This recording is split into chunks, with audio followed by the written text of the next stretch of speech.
In this video, I am going to show you how to fix devices not compatible with this version on Google Play Store. 1. Force stop Google Play Store. Go to Settings on your Android device. Tap on Apps and Notifications or App Management. Find and select Google Play Store from the app list, and then tap on Force Stop button. 2. Clear Google Play Store cache and data.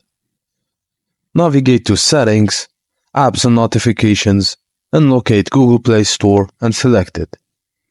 Go to Storage and tap on Clear Cache and Clear Storage or Clear Data, and then restart your device.